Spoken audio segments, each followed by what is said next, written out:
जैसा कि आप सभी लोग जानते हैं कि 22 अगस्त 2024 के दिन यहाँ पर भाद्रपद महीने की संकष्टी चतुर्थी तिथि या कहें कि कजरी तीज पड़ने जा रही है। दोस्तों, यह जो गुरुवार है भाद्रपद महीने में पड़ने वाला सबसे बड़ा कजरी तीज है, क्योंकि यह भाद्रपद महीने में पड़ रहा है, जिसका बहुत ही बड़ा और विशेष महत्व होता है। और ऐसा दिन पूरे साल में सिर्फ एक ही बार आता है। और दोस्तों, आप सभी लोग जानते हो कि भाद्रपद महीने का गुरुवार कजरी तीज का अगर सबसे बड़ा कोई उपाय है तो वह एक छुटकी हल्दी वाला उपाय है। तो दोस्तों, इस भाद्रपद माह के पहले गुरुवार कजरी तीज के दिन आप लोगों को इस एक छुटकी हल्दी वाला उपाय को जरूर करना है। बहुत सारे लोग होंगे जिन लोगों ने इस उपाय को न किया हो, मतलब पूरा साल निकल गया और उन्होंने किसी भी दिन इस एक छुटकी हल्दी वाला उपाय को न किया हो।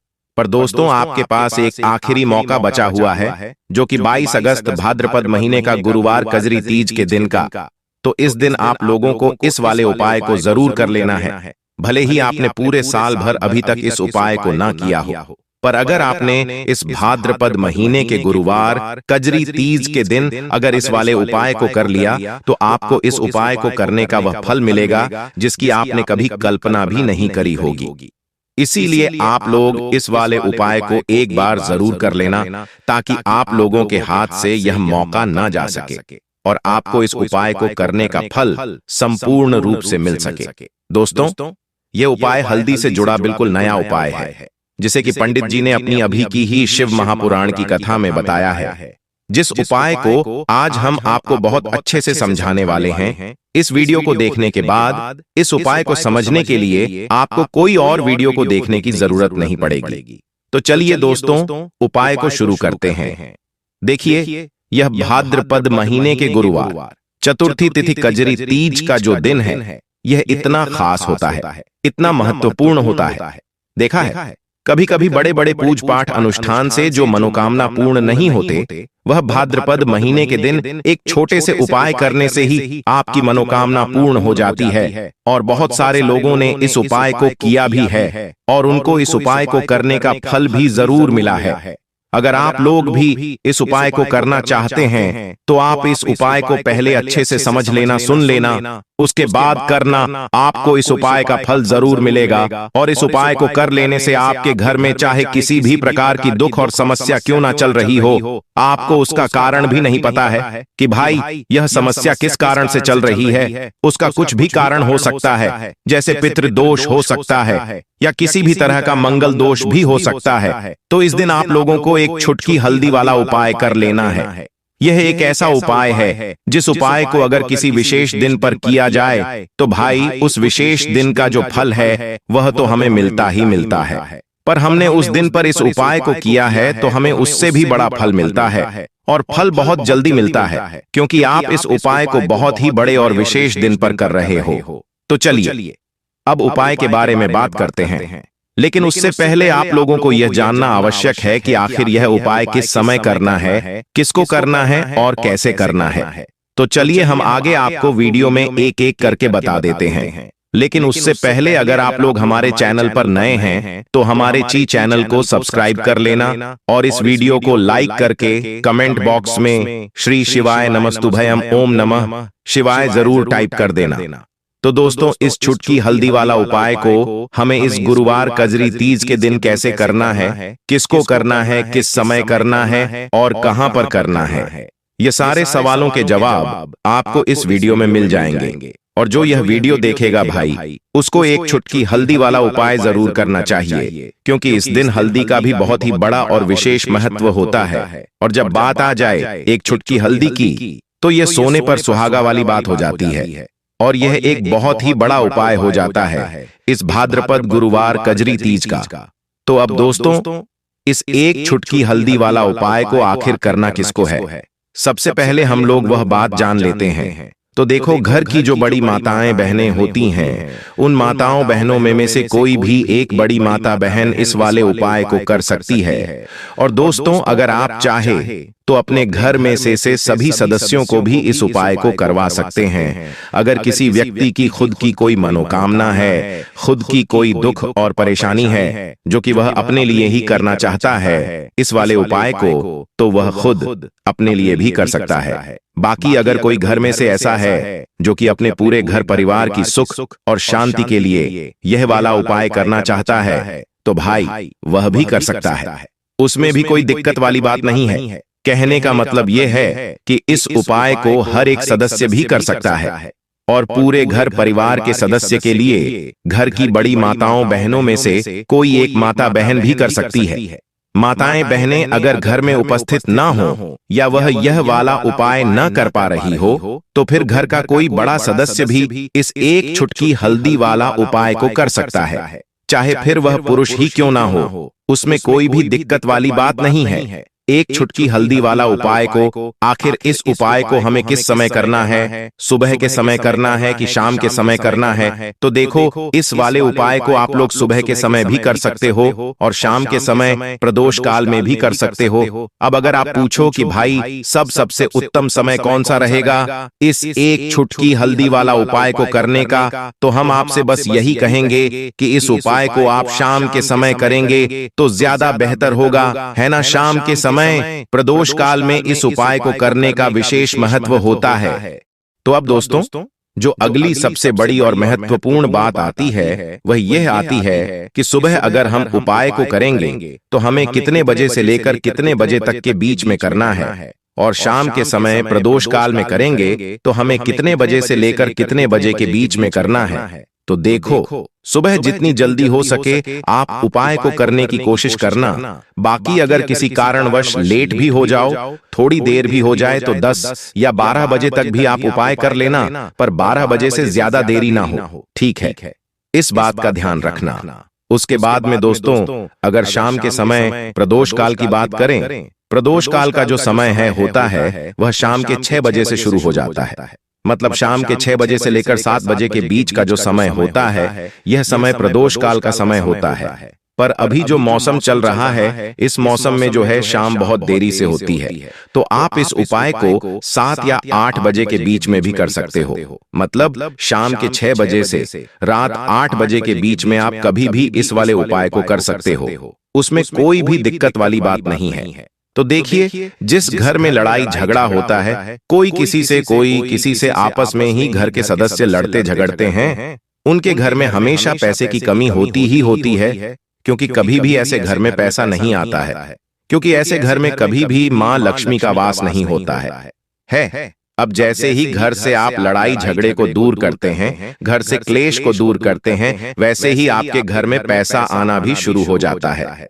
तो देखिए, आज की वीडियो में जो एक चुटकी हल्दी वाला उपाय आपको बताएंगे, यह उपाय बिल्कुल नया है और इस उपाय को करने से ऐसा समझ लीजिए कि रातों रात आपके जीवन से धन से जुड़ी समस्याएं भी दूर हो जाएंगी, घर में पैसा भी शुरू हो जाएगा, रुकना भी शुरू हो जाएगा। तो चलिए बात कर लेते हैं कि इस उपाय को आपको किस समय कैसे करना है। तो देखिए, सबसे पहले तो आपको यहाँ पर लेना है थोड़ा सा आटा, ठीक है ना। जो गेहूं का आटा होता है वह आप ले सकते हैं। अब आपको क्या करना है, आटे को मढ़ लेना है ना। थोड़ा सा इसके अंदर आपको पिसी हुई एक चुटकी हल्दी डालनी है। जब आप आटे में हल्दी डाल देते हैं तो आटे का कलर जो है वो हल्का पीला हो जाता है, ठीक है ना। ध्यान रहे दोस्तों, आपको हल्दी ही लेनी है। रंग का उपयोग आपको आटे को पिला करने के लिए नहीं करना है, क्योंकि जो हल्दी होती है इसका एक अलग ही धार्मिक महत्व होता है। तो आपको आटे का दीपक बनाना है, जिसके अंदर आपको हल्दी डालनी है। अब यह दीपक आपने तैयार कर लिया। अब इसे आप कोई भी आकार दे सकते हैं, चाहे तो आप गोल दीपक बना सकते हैं या चौकोर दीपक बना सकते हैं। कैसा भी दीपक आप बना ले, जैसा आपको बनाना आता हो, ठीक है ना। उसमें कोई भी दिक्कत वाली बात नहीं है। अब आपको इस एक दीपक के गाय का शुद्ध देसी घी भरना है और रुई की बाती लगानी है। जो लंबी वाली बाती है ना रुई की, उसका ही इस्तेमाल आपको इस उपाय के लिए करना है। और फिर इस दीपक के अंदर अलग से एक चुटकी पिसी हुई हल्दी आपको और डालनी है। अब यह दीपक आपको कहाँ लगाना है, अपने घर में आपको यह दीपक लगाना है श्री हरि विष्णु और माता लक्ष्मी जी के सम्मुख। देखिए, अगर आपके घर में तुलसी जी का पौधा है तब तो बहुत ही उत्तम है।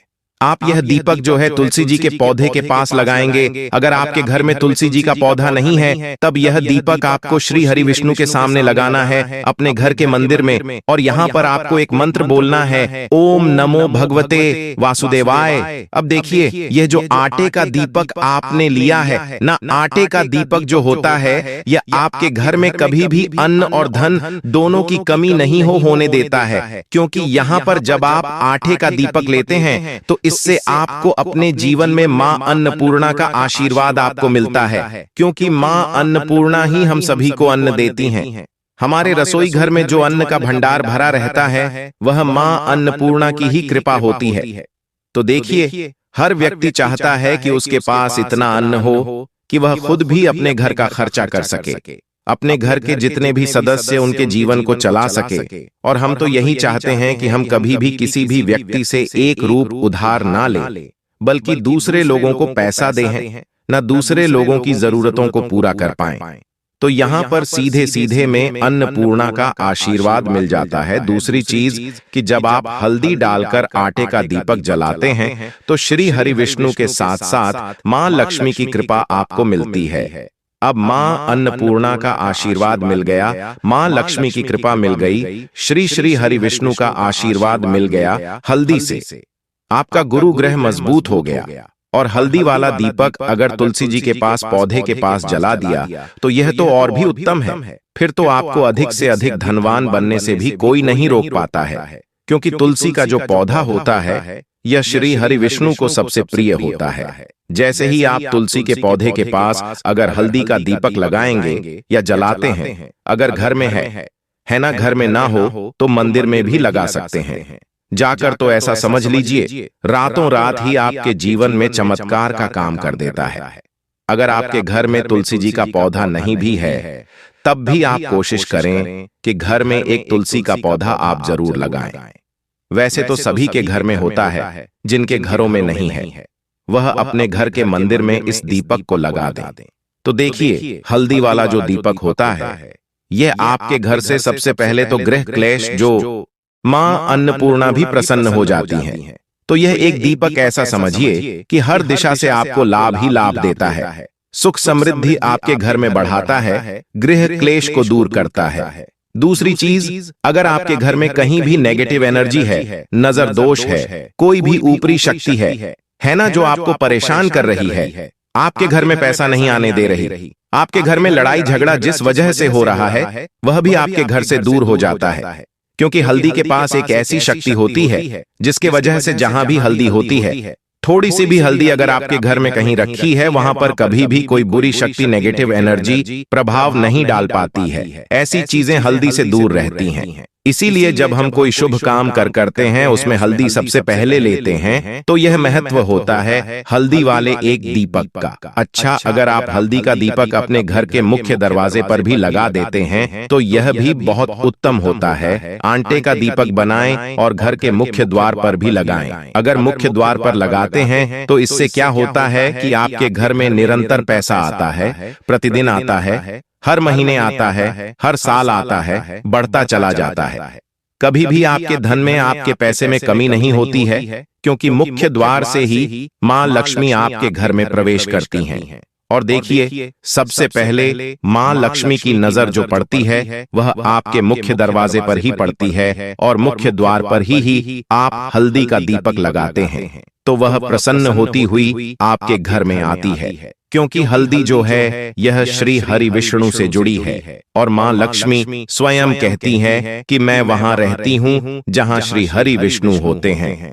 अब यह दीपक ऐसा समझ लीजिए कि जब आप जलाएंगे मुख्य द्वार पर तो स्थिर लक्ष्मी का आपके घर में वास होगा। कभी भी मां लक्ष्मी ऐसे घर को छोड़कर नहीं जाती है। तो दो उपाय हो गए। अब चलिए हम जल्दी से जानें अपने आज के तीसरे उपाय के बारे में। तो देखिए दोस्तों, तीसरा उपाय जो अब आपको बताने जा रहे हैं यह है मनोकामना पूर्ति का उपाय। मनोकामना जिनकी अधूरी है, पूरी नहीं हो रही है, बहुत कुछ कर लिया लेकिन पूरी होती ही नहीं, मनोकामना तो आपको यह तीसरा वाला उपाय करना है। 22 अगस्त भाद्रपद महीने का गुरुवार कजरी तीज के दिन। तो देखिए, यहाँ पर आपको सबसे पहले हल्दी लेनी है, ठीक है ना। फिर आपको एक लाल कपड़ा और 7 चने की दाल लेनी है। ठीक है ना? फिर आपको 7 चने की दाल को और हल्दी को उस लाल रंग के कपड़े में बांध देना है ना? अब प्रश्न आता है कि हल्दी आप कौन सी लेनी है, खड़ी हल्दी लेनी है या पिसी हुई हल्दी लेनी है? तो देखिए, आप इस उपाय के लिए या तो पीसी हुई हल्दी लें या तो खड़ी हल्दी लें, इससे कोई भी दिक्कत वाली बात नहीं है। आपके पास जो भी उपलब्ध हो आप ले सकते हैं, बस हल्दी होनी चाहिए, ठीक है ना? उसके बाद आपको इस पोटली को उठा करके रख देना है भगवान श्री लक्ष्मी नारायण के चरणों में और उनसे प्रार्थना कर लेनी है कि हे प्रभु, मेरे जीवन में जो भी दुख दर्द परेशानी चल रही है उसे दूर करने की मुझ पर कृपा करो, ऐसी आपको प्रार्थना कर लेनी है। मतलब अपने हिसाब से आप कर लेना, ठीक है ना? और फिर कुछ देर के बाद आप उसे पोटली को उठा करके अपने घर के तिजोरी में रख दें। बस इतना सा उपाय अगर आपने इस गुरुवार के दिन कर लिया तो यकीन मानिए आपका पूरा घर धन धान्य से भर जाएगा, क्योंकि जो हल्दी होती है यह आपका गुरु ग्रह को मजबूत करती है, जिसके वजह से हल्दी माता लक्ष्मी को अत्यंत प्रिय है। वही भगवान श्री हरि की सबसे प्रिय वस्तु चने की दाल है। और जब आप इन दोनों ही चीज को एक साथ लाल रंग के कपड़े में बांध करके अपने घर की तिजोरी में रख देते हैं तो फिर आप ऐसा मानकर चलिए कि आपको अपने जीवन में कभी भी पीछे मुड़कर देखने की आवश्यकता नहीं होती है ना। तो बहुत ही चमत्कारी है यह उपाय, आप जरूर करें। चलिए उपाय के बारे में, जिसे कि आपको जरूर करना चाहिए इस गुरुवार संकष्टी चतुर्दशी के दिन। तो दोस्तों, इस उपाय के लिए आपको जो सामग्री लेनी है वह है गेहूं का आटा, थोड़ा सा शुद्ध जल, हल्दी पीसी हुई और गुड़, ठीक है ना? अब आपको इन सामग्रियों से उपाय कैसे करना है ये हम जानते हैं। तो देखिए दोस्तों, ये उपाय हम क्यों कर रहे हैं? तो ये उपाय हम भगवान श्री हरि विष्णु जी की कृपा पाने के लिए कर रहे हैं, माता लक्ष्मी जी कृपा पाने के लिए कर रहे हैं। और जैसा कि आप सभी लोग जानते ही हैं कि भगवान श्री कृष्ण की सबसे प्रिय कोई है तो वह है गाय माता। तो ये जो उपाय है यह उपाय गाय माता से जुड़ा हुआ है। इस उपाय के लिए आपको करना क्या है कि आपने जो यह शुद्ध आटा लिया है गेहूं का, इसे आपको मढ़ करके अच्छे तरीके से इसकी लोई बना लेनी है, जैसी लोई बनती है रोटी के लिए वैसी ही, ठीक है ना? अब उसके बाद आपको क्या करना है दोस्तों कि उसे लोई के ऊपर आपको थोड़ी सी हल्दी रख देनी है और थोड़ा सा गुड़ रख देना है। फिर इन तीनों सामग्री को लेकर कि आपको चले जाना है अपने नजदीकी गौशाला या जहां पर भी आपको गाय माता मिले और उन्हें आप यह आटे की बनी हुई लोई खिला दें, ठीक है ना? बस इतना सा उपाय अगर आपने इस गुरुवार के दिन कर लिया ना तो यकीन मानिए दोस्तों, आपके जीवन में जितने भी प्रकार के दोष होंगे उन सभी का निवारण छुटकी बजाते हो जाएगा, क्योंकि 33 कोटि देवी देवताओं को अपने अंदर धारण करने वाली गौ माता का आपको आशीर्वाद मिलेगा। तो चलिए दोस्तों, अब हम जानते हैं अगले उपाय के बारे में। इस दिन आप लोगों को इस वाले उपाय को जरूर कर लेना है। भले ही आपने अभी तक इस उपाय को ना किया हो, पर अगर आपने इस भाद्रपद महीने के गुरुवार तृतीया तिथि के दिन इस वाले उपाय को कर लिया तो आपको इस उपाय को करने का वह फल मिलेगा जिसकी आपने कभी कल्पना भी नहीं की होगी। इसीलिए आप लोग इस वाले उपाय को इस बार जरूर कर लेना, ताकि आप लोगों के हाथ से यह मौका न जा सके और आपको इस उपाय को करने का संपूर्ण फल मिल सके। दोस्तों, यह उपाय पंडित जी ने अपनी अभी की ही शिव महापुराण की कथा में बताया है, जिस उपाय को आज हम आपको बहुत अच्छे से समझाने वाले हैं। इस वीडियो को देखने के बाद इस उपाय को समझने के लिए आपको कोई और वीडियो को देखने की जरूरत नहीं पड़ेगी। तो चलिए दोस्तों, उपाय को शुरू करते हैं। देखिए, इस बार ये जो इस भाद्रपद महीने के गुरुवार के तृतीया तिथि का जो दिन, यह दिन इतना ज्यादा शुभ होता है, इतना ज्यादा महत्वपूर्ण होता है कि कभी कभी बड़े बड़े पूजा पाठ, अनुष्ठान, यज्ञ, साधना से भी हमारी जो मनोकामना पूर्ण नहीं होते, वह भाद्रपद महीने गुरुवार तृतीया तिथि के दिन एक छोटे से उपाय को करने से ही आपकी मनोकामना पूर्ण हो जाती है। और बहुत सारे लोगों ने इस उपाय को किया भी है और उनको इस उपाय को करने का बेहद सुंदर एवं श्रेष्ठ फल भी मिला है। तो भक्तों, अगर आप लोग भी इस उपाय को भाद्रपद गुरुवार तृतीया तिथि को करना चाहते हैं तो आप इस उपाय को पहले अच्छे से समझ लेना, सुन लेना, उसके बाद करना। आपको इस उपाय को करने का फल जरूर मिलेगा और इस उपाय को सिर्फ एक दिन ही कर लेने से आपके घर में चाहे किसी भी प्रकार की दुख और समस्या क्यों ना चल रही हो, फिर चाहे आपको उसका कारण भी नहीं पता है कि भाई ये समस्या जो मेरे जीवन में चल रही है, जिसकी वजह से मैं बहुत परेशान हूं, ये समस्या आखिर किस कारण से चल रही है? तो दोस्तों, यहां पर आपको एक बात समझ लेनी चाहिए कि आपके जीवन में जो भी दुख एवं परेशानी आती है, जो भी कष्ट आपके जीवन में आते हैं, उसका कारण कहीं ना तो कहीं आपके कुंडली में चल रहे दोष होते हैं। जैसे पितृदोष हो सकता है, या किसी भी तरह का मंगल दोष या कालसर्प दोष भी हो सकता है। तो इस दिन यानी कि भाद्रपद गुरुवार तृतीया तिथि को आप लोगों को यह वाला उपाय कर लेना है। यह एक ऐसा उपाय है जिस उपाय को अगर किसी विशेष दिन पर किया जाए तो भाई उस विशेष दिन का जो फल है वह तो हमें मिलता ही मिलता है, पर हमने इस दिन पर इस 7 चने की दाल वाले उपाय को किया है तो हमें उससे भी बड़ा फल मिलता है, और फल बहुत जल्दी मिलता है क्योंकि आप इस उपाय को बहुत ही बड़े और विशेष दिन पर कर रहे हो। तो चलिए अब उपाय के बारे में बात करते हैं, लेकिन उससे पहले आप लोगों को यह जानना आवश्यक है कि आखिर यह उपाय किस समय करना है, किसको करना है और कैसे करना है। तो चलिए हम आगे आपको वीडियो में एक एक करके सभी चीजें विस्तृत रूप से बता देते हैं, लेकिन उससे पहले कमेंट सेक्शन में हर हर महादेव श्री शिवाय नमस्तुभ्यम लिखकर इस वीडियो को लाइक भी जरूर कर दें। तो दोस्तों, इस 7 चने की दाल वाले उपाय को हमें इस गुरुवार तृतीया तिथि के दिन कैसे करना है, किसको करना है, किस समय करना है और कहां पर करना है, यह सारे सवालों के जवाब आपको इस वीडियो में मिल जाएंगे। और जो यह वीडियो देखेगा भाई, उसको 7 चने की दाल वाला उपाय जरूर करना चाहिए, क्योंकि इस दिन एक चने की दाल का भी बहुत ही बड़ा और विशेष महत्व होता है। और जब बात आ जाए 7 चने की दाल की तो यह सोने पर सुहागा वाली बात हो जाती है, और यह एक उपाय बहुत इफेक्टिव उपाय हो जाता है इस गुरुवार तृतीया का। तो अब दोस्तों, इस 7 चने की दाल वाले उपाय को आखिर करना किसको है, सबसे पहले हम लोग वह बात जान लेते हैं। तो देखो, घर की जो बड़ी माताएं बहनें होती हैं, उन माताओं बहनों में से कोई भी एक बड़ी माता बहन इस वाले उपाय को कर सकती है। और दोस्तों, अगर आप चाहे तो अपने घर में से सभी सदस्यों को भी इस उपाय को करवा सकते हैं। वहीं अगर किसी व्यक्ति की खुद की कोई मनोकामना है, खुद की कोई दुख और परेशानी है जिसके लिए वह ये उपाय करना चाहता है, तो भाई वह भी कर सकता है, ठीक है ना, उसमें कोई दिक्कत वाली बात नहीं है। बाकी अगर कोई घर में से ऐसा है जो कि अपने पूरे घर परिवार की सुख और शांति के लिए यह वाला उपाय करना चाहता है, तो भाई वह भी कर सकता है, उसमें भी कोई दिक्कत वाली बात नहीं है। कहने का मतलब यह है कि इस उपाय को आपके घर का प्रत्येक सदस्य भी कर सकता है, और पूरे घर परिवार के सदस्यों के लिए घर की बड़ी माताओं बहनों में से कोई एक माता बहन भी कर सकती है। माताएं बहनें अगर घर में उपस्थित ना हो या वह यह वाला उपाय ना कर पा रही हो, तो फिर घर का कोई भी बड़ा सदस्य भी इस 7 चने की दाल वाले उपाय को कर सकता है, चाहे फिर वह पुरुष ही क्यों ना हो, उसमें कोई भी दिक्कत वाली बात नहीं है। अब दोस्तों, इस चने की दाल वाले उपाय को हमें करना कहां पर है? तो देखो, हमें भगवान श्री शिव के पास में जाकर इस उपाय को करना है। बहुत सारे लोग प्रश्न करते हैं हर एक उपाय को करते समय, क्या हम इस उपाय को अपने घर के मंदिर में कर सकते हैं? देखो, तो इस वाले उपाय को आप मंदिर में करोगे तो अच्छा रहेगा, घर पर नहीं करना है इस वाले उपाय को, ठीक है ना।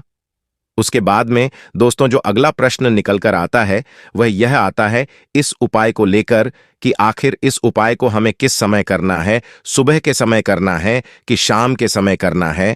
तो देखो, इस वाले उपाय को आप लोग सुबह के समय भी कर सकते हो और शाम के समय प्रदोष काल में भी कर सकते हो। अब अगर आप पूछो कि भाई साहब, सबसे उत्तम समय कौन सा रहेगा इस 7 चने की दाल वाले उपाय को करने का, तो हम आपसे बस यही कहेंगे कि इस उपाय को आप सुबह के समय करेंगे तो ज्यादा बेहतर होगा। बाकी अगर शाम के समय भी करेंगे तो भी अच्छा होगा, उसमें कोई भी दिक्कत वाली बात नहीं है।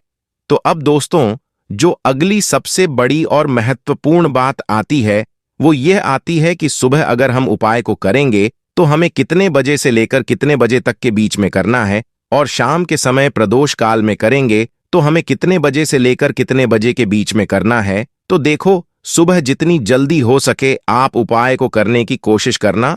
बाकी अगर किसी कारणवश लेट भी हो जाओ, थोड़ी देर भी हो जाए, तो 10 या 11 बजे तक भी आप उपाय कर लेना, पर 12 बजे से ज्यादा देरी ना हो, ठीक है, इस बात का ध्यान रखना।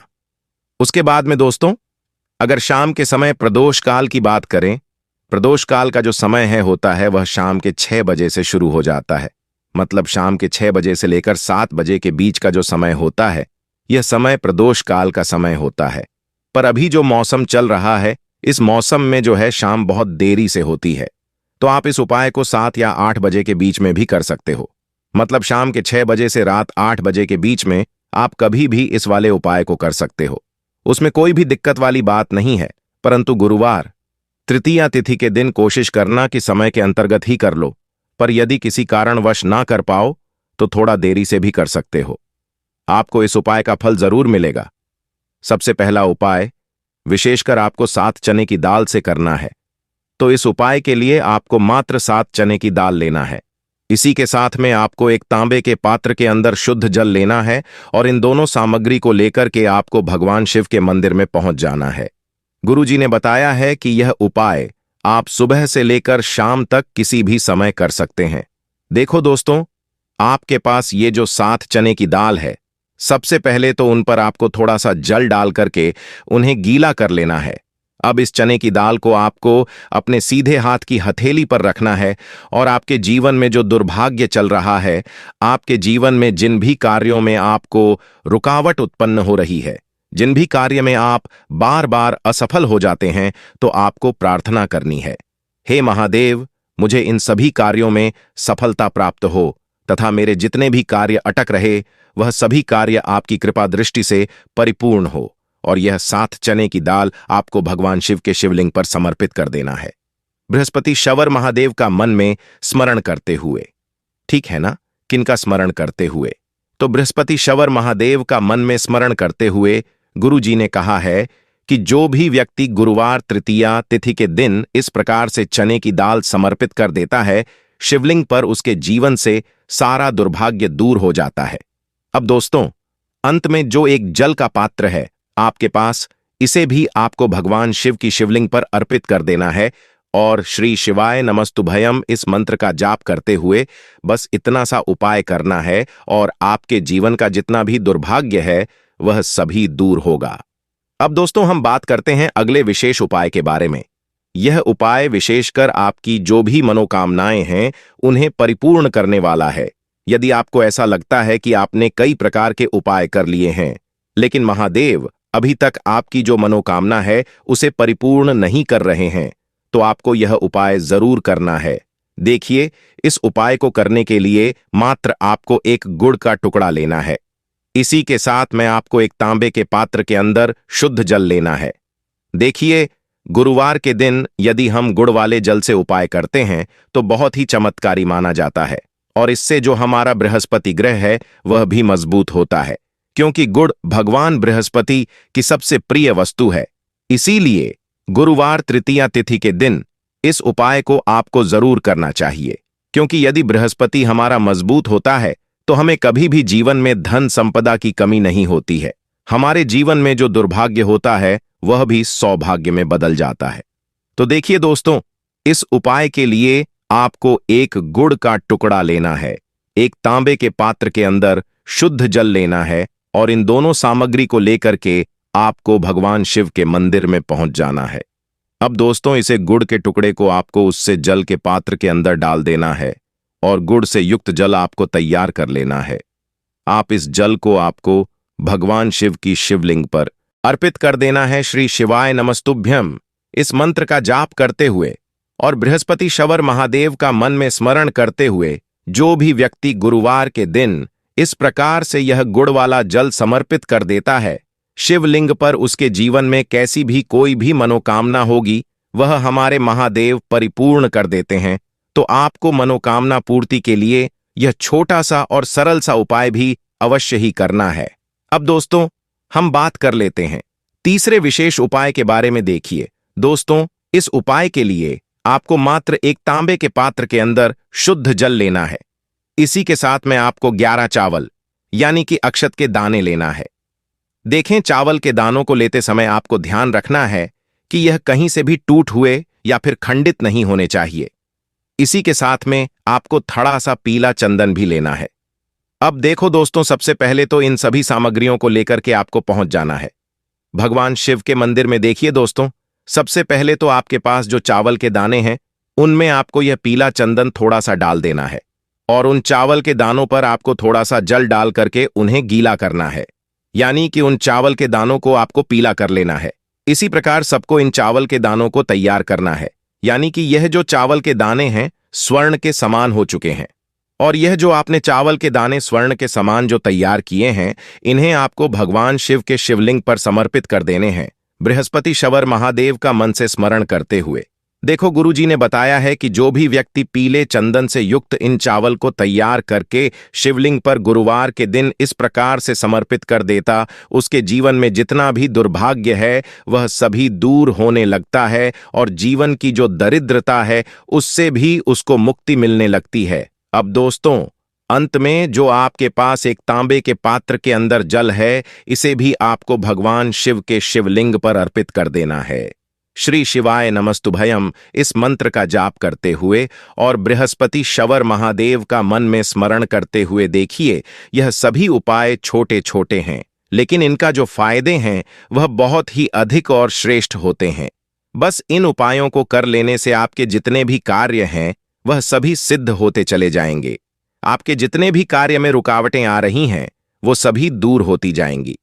दोस्तों, अब हम बात कर लेते हैं चौथे विशेष उपाय के बारे में। दोस्तों, यह जो उपाय है यह गुरुवार के दिन का सबसे बड़ा उपाय है। तो अगर आपके जीवन में किसी भी तरह की कोई भी परेशानी चल रही हो तो आपको यह वाला उपाय जरूर कर लेना चाहिए। मुझे उपाय एक ऐसा उपाय है जिसे करने के बाद आपको अपने जीवन में चल रही सभी तरह की परेशानियों से सदा के लिए मुक्ति मिल जाएगी और आपके ऊपर भगवान श्री लक्ष्मी नारायण जी की ऐसी कृपा बरसेगी कि आपको फिर अपने जीवन में कभी भी कष्ट समस्या का सामना नहीं करना पड़ेगा। ठीक है ना? तो आइए जानते हैं दोस्तों, इस उपाय के लिए भी आपको 7 दाने चने के लेने हैं। जो चना का दाल होता है वह आपको लेना है, साबुत चना नहीं लेना है, ठीक है ना? और इन्हें लेकर के आपको चले जाना है आपके घर में जो भगवान श्री हरि विष्णु का स्थान है, जहां पर आपने उन्हें स्थापित किया है, ठीक है ना?